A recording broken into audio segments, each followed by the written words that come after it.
What's up everybody, Ashley Nichols here. Today I'll be introducing my channel to you and kind of giving you a brief, why can't I say brief? Beef. A brief biography of me, what I've been through, and how I got to where I am today. This is my first YouTube video. Please be gentle and leave a like.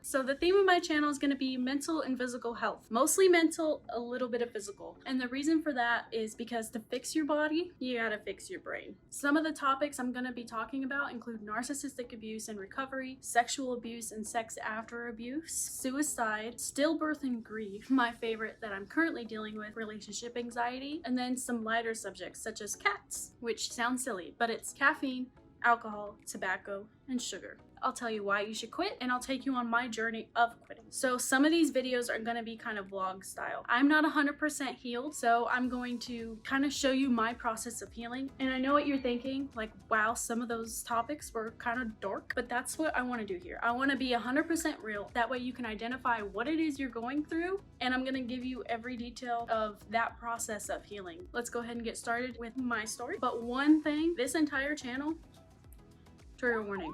Trigger warning. I'm gonna tell you everything I've been through, and it's gonna be a little hard for me to even talk about all of this because the only person I have told all of these details to is my husband. And last night he tried to prove to me that it's not gonna be as hard as I think it is to talk about it. See? It's super fucking easy. But you know, it is. I've been through quite a bit more than even he has. So let's get started. Okay. So let's get into my childhood.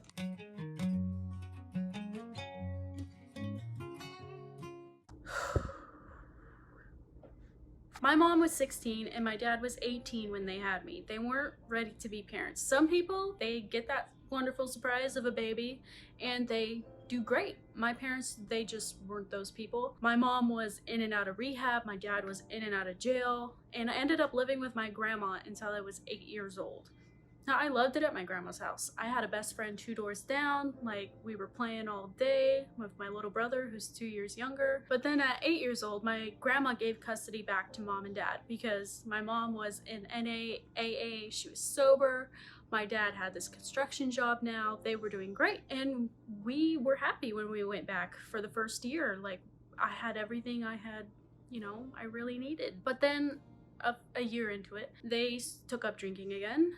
It was slow at first, and then it became every other day or every day, and it was a lot of fighting, a lot of destruction. Sometimes me and my brother were involved, and when we were a little bit older, it involved things like hiding knives. It involved chasing mom down the street, sometimes with her shirt off. I can give you a lot of stories about that, and eventually I will in future videos. And even when they were sober, my dad had an extreme temper. There was a lot of walking around on eggshells. I was also very isolated because he was very overprotective. He didn't want me to end up having a baby at 16 too. So I wasn't allowed to date. It was a big fight to even go stay the night at a friend's house or grandma's house or my cousin's house. I ended up spending a lot of my childhood just kind of in my room, listening to Eminem and dancing to High School Musical. Like, I still had kind of a childhood, but nevertheless at 13 I still, I liked boys, and I had my first boyfriend. Of course dad didn't know. I didn't tell mom and dad. It was at school only. And one day I opened my mouth a little bit too much to my brother, and I told him, and my snitchy little brother went and told dad. And dad's temper, he ended the relationship. I wasn't allowed to date anymore, which kind of makes sense. I was only 13, but I was so mad. I was like, this is the love of my life. Like, so that was basically my childhood, was a lot of scared of dad, isolation, dealing with the destruction of 2 alcoholic fighting parents. So let's go ahead and move on to when I was 17 and in college.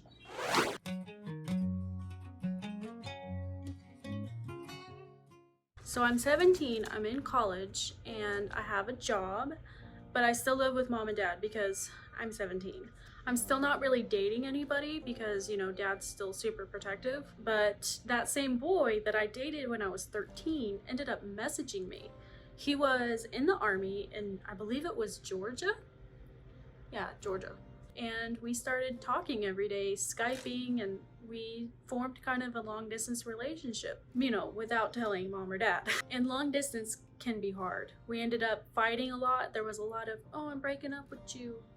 Oh, we're back together. I'm excluding his name, you know, because I didn't really talk to him about saying all of this. So he ended up quitting the army due to depression, which was valid. His brother had committed suicide. So he came home to our hometown. I met him in secret at the park next to our old high school, and we ended up, you know, doing the thing in the most romantic place you can think of, the public park bathroom. Gross! And the only reason I'm telling you that is because the very next day, this lovely man decided to cheat on me with his ex in the same park. Yeah, I know. So I broke up with him, and I blocked him on everything, or so I thought. This man ended up messaging me on Instagram, begging me to Skype him, and my desperate self, you know, accepted. I Skyped him. I wanted to hear what the hell he had to say. And he had so many magic words, everything I had never heard or barely heard through my childhood, that he loved me and I was amazing and he was so sorry. So I forgave him and we got back together. And about a month later, he moved to Texas where his brothers were. They were in the army, so they got stationed out there, and he followed. They ended up living in the same house. So I wanted to go visit him. I told my dad, and that was a fight because he had found out everything that hadn't been happening. And I was like, well, I want to go visit him. For 2 weeks, I want to go visit and then come back. And he said no. He said, if you're living under my roof, you're not going to visit Texas to meet some boy and get some. So I got mad. I was like, I can't even visit my boyfriend if I live here. Fine, I'm moving. So 2 days after I turned 18, I bought a plane ticket, I quit my job, and I moved to Texas, where I had literally nobody I knew except for this man. Which, not a smart decision on my part, but again, I was desperate for some love and to get out of my parents' house. And his depression wasn't gone. In fact, now that he was out of the army and he could feel his feelings, it got worse and he turned to alcohol. And he ended up drinking every day. And we fought a lot. I didn't like the drinking because I grew up with 2 alcoholic parents, and I fought him on it. He fought me. It got aggressive. It got physical. He would choke me. He would, you know, all kinds of stuff. A lot of the time I would run down the street in fear and, you know, hide out, which didn't help the situation, but that's what I did. That was my response. And it progressively got worse and worse. I had gained some weight due to me starting to get depressed. And he sat me down on the bed and he said, I don't like your stomach. I don't like your thighs. I don't like this about you or this on your body. You're gross to have sex with. And I was like, what? You know, like, that hurt. You could have just said, oh, baby, let's start, you know, eating some salads and maybe go to the gym together. Like, I think it'd be fun to be healthy. No, he had to put me down. Had to really hurt my feelings. So I lost the weight. I went to the gym 4 hours a day. I ate less than 750 calories and I lost 85 pounds in 4 months. Everyone's like, oh my God, you look great. I was like, yeah, good for me, you know? I wasn't even happy about it. I just did it because I thought if I didn't, he would leave me. And I do not recommend losing weight like that. I gained the weight back. That was not the smart decision. So we're in another alcoholic and abusive environment. Let's flash forward to 2019.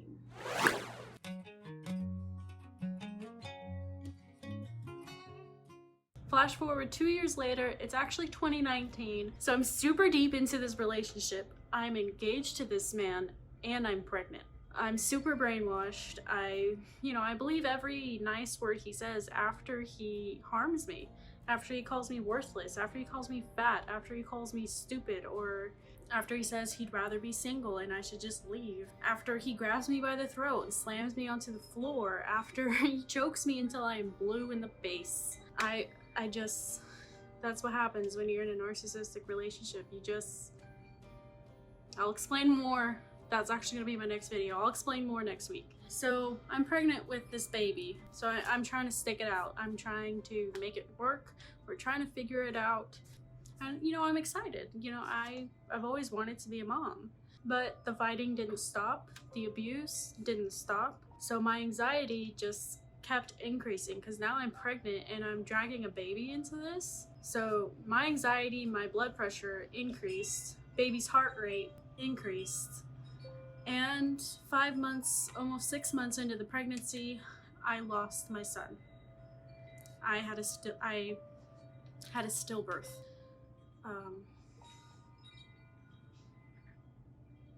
I held my son for 2 hours before he went to the funeral home, and I have never felt so low. I still miss him. This month is 2 years since he's been gone. That one's still hard to talk about.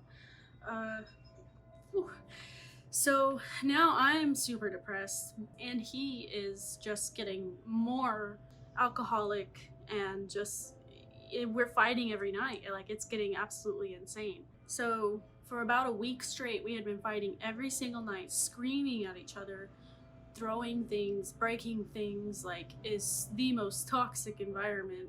But, you know, I'm used to that. That's what my parents did. You know, I'm like, oh, it's normal. So one night we had been fighting, and I was sitting on the couch in our living room. This is about 3 months after the loss of our son. And I'm sitting in the living room, and he wants to make up with me through sex. And he asked me, and I say, no, I'm not in the mood. I'm not happy with you. This past week has been horrible. I'm not in the mood. So he tells me, you're engaged to me. You are going to have sex with me. We're gonna make up. I didn't want to, so I said no. Like, I do not want to. If you love me, you are not going to make me do this. So he kneeled down in front of me while I'm sitting on the couch, and he said, I don't really care right now. I don't care. He pulls out his, I don't know what kind of gun it is, but it's a handgun. And he says, do you see this? And he shows me the bullet inside of his gun. He then proceeds to point it at my head and says, you're going to have sex with me tonight. And I, you know, there's a loaded gun to my head. So I'm like, okay, you know, okay. So he leads me to the bedroom with the gun still like pressed into my freaking skull, throws me onto the bed, and proceeds to rape me. And I lay there like a steel brick, staring at the ceiling, you know, waiting for it to be over. I'm still devastated from the loss of my son. Like, I am giving up. I've given up. So once he's done, he asks me, he says, why didn't you moan? Why didn't you seem to enjoy it at all? I'm like, you just raped me, dude. And he's like, no, that was role play. And I'm like, what is wrong with you? Like, that was far from freaking role play. I mean, I should have called the police then, but I was just, you know, like I said, I felt empty. I'd pretty much given up on life. I'd rather be dead. So I still try to stick it out with him. We go to Six Flags. We try to revive our relationship. But I don't know, I wasn't attracted to him anymore. I didn't want anything to do with him. And one morning, I tried to kiss him goodbye as he went to work. And he turned away from me and he said, gross. I'm like, ouch. He gets in his car, he leaves for work. And I pack my things, the rest of my things, throw them in my car, take my 50-year-old kitty cat, put her in the front seat, call my grandma. I tell her everything that happened to me. Everything. From the beginning. And they had no idea. Every time my family called from California, I told them, you know, we're happy lies. So when I told her this, she was like, what? And I was like, yeah, I'm on my way home. Surprise. So I make that trek from Texas to California in my 2010 Honda Fit, and I stop in Arizona for 2 hours, take a nap, keep going until I'm back at grandma's house. And, you know, it's over. I'm done with this guy. I'm free. Let's go ahead and flash forward to 2020.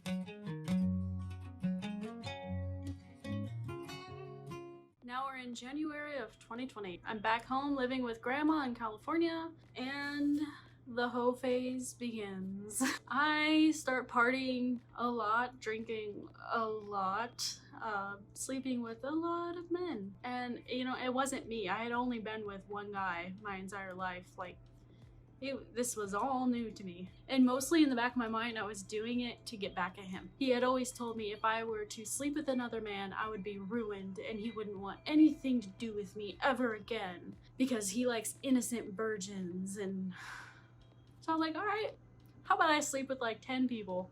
And then, oh my God, you won't want anything to do with me. What will I do? So that's what I did. January and February, crazy. I had been partying all night, every night, sleeping with everyone in sight. Oh, that rhymed. And I was door dashing for money. I'd be driving around like 12 hours during the day, and the whole time, all I can think was, I'd like to run into this building. I'd like to run over this bridge. You know, I was suicidal. I felt so done. I had lost my son. I had lost the man I thought I was going to spend the rest of my life with. I had just been raped. I was not in the best place. I'm surprised I'm still standing here today. And then March happened. I matched with this dude on Tinder. He asked me to come over to his house, and I thought, okay, here comes another hookup. And at that point, I was like tired of partying. Like, I didn't feel like myself anymore. And I knew sitting here wanting to die every day was not my answer to healing. So I matched with this dude on Tinder. I went over to his house and he didn't make a move. We talked for like 3 hours in his kitchen and we hit it off. We just talked. And then 3 hours were up and I was like, oh man, like I need to start DoorDashing. You know, I gotta go. He's like, okay, well, I gotta do some homework, but I'll DoorDash with you tonight. We can hang out and talk some more. I was like, what? You wanna DoorDash with me? Awesome. So as I left, you know, I expected him to try to kiss me or touch me. He was like, okay, bye. I was like, okay, this dude doesn't like me, was my thought. So we DoorDashed that night. We were giggling, listening to music, and I had not laughed like that in such a long time. And then he grabbed my hand and we kissed. And I saw stars. Like, I was like, oh my God. I drove home to my grandma's house and I don't even remember that drive because I was like, that was the best kiss of my life. I've never felt this way before. And we ended up DoorDashing a lot together and hanging out, talking, doing this stuff, you know. It got serious pretty quickly. And I say quickly in the fact of, we met in March, and in May, I had got my first apartment, and he moved in with his toddler. Yeah, he had a 2-year-old daughter named Charlie, and his name's Matt. But the thing is, even though I had this dream guy, I had this cute little toddler in my house, I wasn't ready for it. I felt numb in the body because I had just been raped. I wasn't myself. I took a lot of it out on the two of them. They didn't deserve it, and I knew that they deserved better. So the night he proposed, I had been crying in the shower, drunk for the first time in front of him. I was like, you deserve better. Like, oh, I'm not good enough for you. Like, I'm crying. And he said, I'm sitting on the floor of the tub, and he's like, stand up, woman. And I was like, okay. I stood up, and he's like, you're more than enough for me. I don't want better. I want you. And I was like, what? And he's like, marry me. And I'm like, oh, yeah. No matter how many times I try to push this man away, he was like, nope, not going anywhere. Nope, not going anywhere. Nope, I love you. Nope. I was like, let me push you away, damn it. I'm trying to run. But I loved him. I was so happy.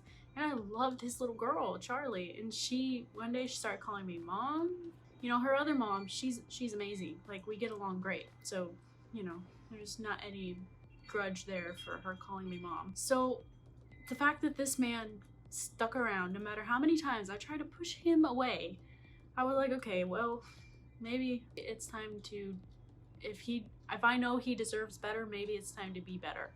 So that's when I started to look into self-help. I started looking into all of my mental health issues. I was like, okay, so this is what's wrong with me. I want to die every day. I'm not happy. I'm not doing well. I'm jealous. I'm angry. So I got into self-help and I found out a lot of things about myself that I had just been started to heal, and I started to be happier, and I was passionate about everything I was learning. So I would sit there and I'd be telling Matt about this and this and this and this. I learned this about myself today. I'm gonna do this. I'm gonna do this. And he's like,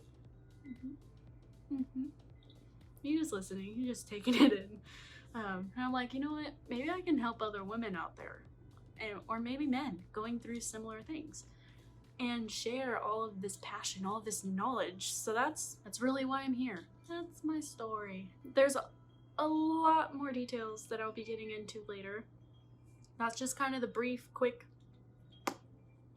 So now, I'm married to this man. I have a stepdaughter who calls me mommy. She's the cutest thing on this planet. Matter of fact, I'm gonna let you meet her in a couple seconds because I'm home alone with her today. So, you know what? Let's meet her. Say hi, people, YouTube. Hi, people, YouTube. YouTube. YouTube. Yeah. I love you. Love you. So yeah, she's kind of the biggest reason why I'm so passionate about self-help. I wanted to be, a good mother to her. I want to be that good role model to her, to Charlie, because, she deserves it. And so does my husband. He's been so patient with me, more patient than I would have been. Yeah, so that's the brief overview of everything I've been through, and I'm hoping maybe I helped somebody by telling that story. And it's kind of therapy for me to even tell my story, because like I said, the only person I've told that story to is my hubby. My next video is going to be about narcissistic abuse and recovery.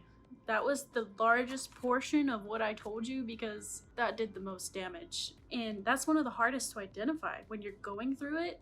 The only reason I decided, other than the rape, I decided, this isn't right, was because of social media. I looked up, he does this, what does it mean? Should I move on? I started like this live chat with somebody. I don't remember even who it was. But I was like, okay, so this is going on. Like, should I stick it out? And they're like, no, honey, that's a narcissist. You gotta go. He's not gonna change. At least not for you, because you've been here for 4 years and it hasn't changed. It's time to move on. So if I can be that person for one of you that's going through this before you have a gun to your head, if I can help you, that would mean the world to me. So that's the next video. I'll be posting every Friday at 6 p.m. so like and subscribe so you can see that video. Have a lovely day. Bye-bye.